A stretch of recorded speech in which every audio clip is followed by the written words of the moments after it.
Right, we're going to go over to my very first guest. He's standing by, I think, in Costa Blanca. His name is Richard Valentine Whaley, and he's on the line right now. Good morning, Richard. Good morning, Morris. How the devil are you? I'm fine, sure. What can I complain about? The sun is shining. I'm sitting in a beautiful studio in a magnificent surrounding, and I've got a great guest on the line. What more could a man want? Excellent. Now, you're like Tom Jones, Engelbert Humperdinck. Their fans are out there. I noticed when they said you were coming on the show today, over 30 or 40 people wrote in immediately there. Your fans are all following you. If you'd like to say hello to anyone in particular who might be listening on the internet right now. Well, maybe some of the old Facebook chums. One of yours, Derek Dilboy Simmons. There you are, old man Derek. You know Derek, do you? Oh, of course, our lovely Irene Dunny Dunford. There you are, the lovely Derek. Right, now, Richard, the reason I invited you on this show, because I was fascinated, because, as I said a little earlier, sort of preamble, I do meet people on the Facebook, and I love that. I think there's nothing wrong. It's quite harmless, and you do meet a whole lot of chums. And what I like about Facebook is that you meet people that you, not meet, but you re-meet, if you want, people that you've known many, many years ago and lost touch with, and now you're back in touch with them. I think that's a good thing. I think it's a positive thing. I think it's wonderful. People I haven't seen in 30, 40 years I've caught up with, and it's just brilliant. And basically, it's the same people they were 30, 40 years ago. Yes, it's a great catch-up thing. Now, the reason I invited you on the show, and I met you on the, I don't think we met before, I'm not sure, but I don't think we met before, but I certainly met you on Facebook. And I sort of reading, I always like when someone comes onto Facebook and I don't know who they are, I like to go to the about bit, where that tells you a little bit about them. And I see you were a record producer, etc., and landscape architect. Now, does that mean, in short, you're just a gardener? Or does that mean you go out there and you design people's gardens? I kind of went to that when I got sort of disenfranchised, basically, with the music business, about almost 20 years ago. And then I found I could mix the both. They're both very related. They're both very creative. And it was a very good sympathy there. And so now I try and do the both. Well, of course, gardening in Spain, I would imagine, is slightly more difficult than gardening back in Old Blighty, especially because of weather and hard soil and stuff like that. So I would think it's a harder task. Let's just go back a little bit there, but right back to 1969 when both of us were young skips of men, and you then set out to go into the music business as a record producer. And by 1974, you set up you were part of the team that set up Matrix Studios in London. Was it your family, or was it anything in your background that brought you into the music business, Richard? No, not at all. Basically, I think because my father said to me, he wanted me to join his company. And I thought, well, no way I wanted to make buttons, even though I would have a very good life. So I grew my hair, and music is what I wanted to do. It's as simple as that. And I managed to get a job at Delaney, and then CTS, and the rest is history, as they say.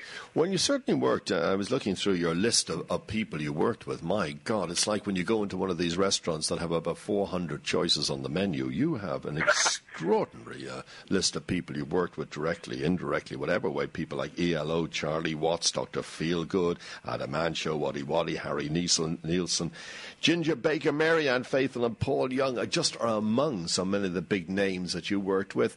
So when Matrix was a famous studio in London, is that where you mostly worked with these stars, that they came in to record there, or did you go out and find them? No, basically, myself and a chap called Nick Bradford went and joined the place and basically built the place, I suppose, and then obviously brought people in. And yeah, it became a great success, really. It was in the basement of what used to be a meat storage place, I think, at one time.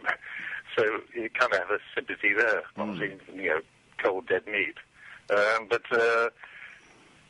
it was It was a fun time.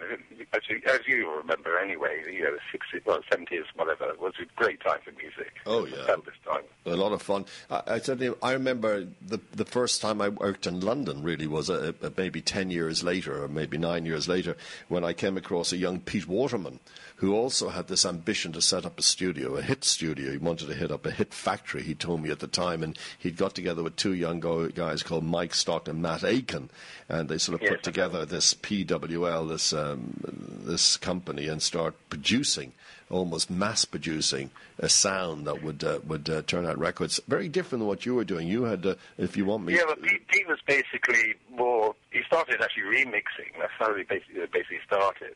And then obviously it really took off from there. And obviously it did extremely well. Yeah. I'm surprised to hear you say that Pete was remixing, because I never knew he had any talent in the studio at all. I thought that the only thing that, certainly up to Mike and Matt Aiken, was the fact that he could spot an idea and then they would develop it for him. I didn't know that he could actually work a button in the studio. Yeah, no. I mean, because we're also the buttons he used, basically people like me, engineers. I see. Do you miss all that, Richard? I mean, do you miss the razzmatazz of the business? Oh, yeah, very much so. I mean, I'm actually trying to get back into it. It's a bit difficult in this area, Costa Blanca. I tried with a young band over here, but unfortunately, a lot of young bands think they know it all, and it's a shame because I think they're bloody good. Two or three of them, anyway. But I'm slowly creeping my way back in, funny enough. Yeah. It's difficult. Because actually gardening is a bit dead here right now. Well, it's difficult to, managing a band. I mean, I've managed a few people in my life, and managing one person is difficult because the problem is once they get away and they start doing well, they're wondering why they're giving you a part of their income when they're going on the stage, they're going to the studio, they're writing the songs. What the hell are you going to do with that? These are people who don't understand that the management part takes someone like Paul McGuinness with U2. He's a fifth member of that band from the very beginning. That's the way it was split up. But that's I take my hats off to managers, Maurice. I think that's one of the hardest jobs in the whole business. I've met some great managers, and they work bloody hard, to say the least. It's the A&R people I hate. well, just talking about managing and talking about a young band, which you've just been talking about, as I said, managing one person is very difficult. Putting together four young guys who obviously have egos, because if they hadn't got egos, they wouldn't be in this business. So you get four guys who all think privately they're better than the other guy in the band. This becomes explosive, and that's why so many bands who've had these one-hit wonders or two-hit wonders break up, because they start arguing and say they don't want to carry on anymore, where other bands... I don't know, they're clever enough, seem to say to each other, look, we need to work together and get on together and go on to great successes. So I understand, Richard, when you say you have a young band down there and they won't... The problem is they do think they know it all because they listen to music nowadays and they think that's all there is to it. But a huge amount of experience. If you look at any management of any bands, they're not young guys that are managing. They're guys who've been in the business for many, many years. Yeah, I mean... It's that, and also sometimes I just think, I don't know, maybe it's my age, that I find that some don't want to put the work in, like guitarists, I surprised one guitarist and I said, listen, you're going to have to learn inversions. And he went, what's an inversion? Mm. You know what I mean? No. You can't just play major chords, etc., etc. Yeah. And they go, well, no, we're quite happy with just playing the way we play. Yes. And then you just go, well, okay.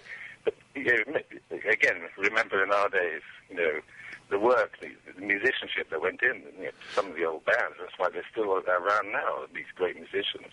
Well, Richard, it's the apprenticeship of what is lacking, which is lacking today. I mean, at my time when I was playing, it was like every night, and it was in a minibus, freezing cold, coming back from a 3-hour drive after being on stage for 3 hours in some grubby little club in the back of nowhere, and every single day, and then maybe going on a ferry over to Germany and playing in some real terrible dives and sleeping backstage in bunks which are full of rats and all sorts of stuff. Yeah, you were a drummer though, Maurice. I was the lucky one. But, it's true. But it's true. Today, you look at a lot of these people who go on to programs, and I favour the programs. I must say, like American Idol or X Factor and these, because I think it's a wonderful platform for young and talented young people to actually get off the ground and make a move. And some of them have gone on to I don't mind these programs. I think some of them, they're good. Actually, I wish they'd actually do one for bands somehow. Obviously, logistically, it might be a little bit difficult. No. But I don't mind the X Factor and Britain's Got Talent. I'm not too keen on The Voice right now. But yeah, there you go. That really has, Richard. That really has fallen to bits. That Voice, and it happened in America. You know, when The Voice came out in America, as soon as they got off the chairs, as soon as as the next part of the show, the next phase of the show started, they lost 40% of their audience, and I understand why. It's just another. Do you know, to be truthful, I just don't watch it really anymore. It doesn't interest me. There's no excitement there at all whatsoever. And I remember at first when that show came out, the headline was sort of, "See, Simon, you don't have to be nasty to be a judge." But I think that the whole thing is the judges having a cut at each other. I think that's is as interesting as some of the artists that are on the stage themselves. Well, yes, it's a great intro into the business, basically, because the business isn't all that nice. It's a very hard business to be in, as you know. Yeah. Oh, tough. Tell me, Richard Valentine Whaley, not Wally away, but Whaley on the line. Richard, of all the, if I asked you, this might be a difficult question. If I was to ask you, of all the bands and all the singers and everyone you worked with over the years, and by gobs, there's hundreds of them, which one stands out most in your career? Well, that's quite easy. It's a bit of a weird one. It's Peter Green. And I became a friend of his, sort of thing. And I used to invite him into certain sessions, not the big name people. And I was working with a girl, I can't remember her name, Lorraine something, whatever. And he came down to the studio, and his fingernails were about 3 inches long, whatever. We always had a Gibson guitar there, a good Gibson guitar there for him. And on this particular session, he went into the kitchen of the studio and cut his nails off and wanted to play. And he hadn't played probably for 3 years. Mm-hmm.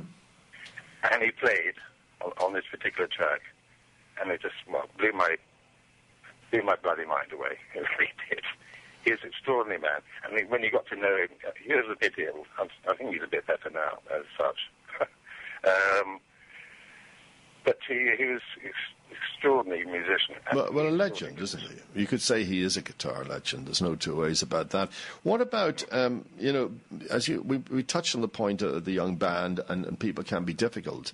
The worst thing to bring into a studio, I would imagine you would agree, is ego. To the point where you know more than the engineers and know more than the producers themselves. That's the worst thing, ego, yes. I've seen that, and obviously I can't really mention names. Well, you can. Go on, Richard, mention a few names. And he's young. But I think, for people who've never been... Or something.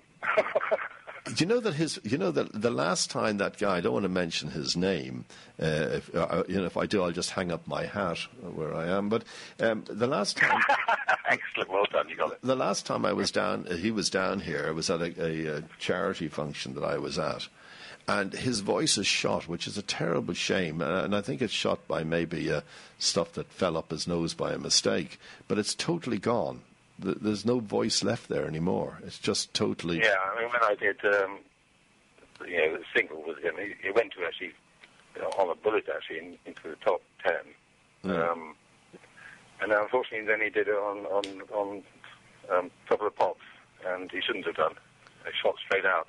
Yeah, it is difficult, with these people. I mean, you say lifestyle as well. It's a shame. Well, they're young. A lot of some fall by the wayside, and some come through. Yeah, they're young, and a lot of money comes their way very quickly.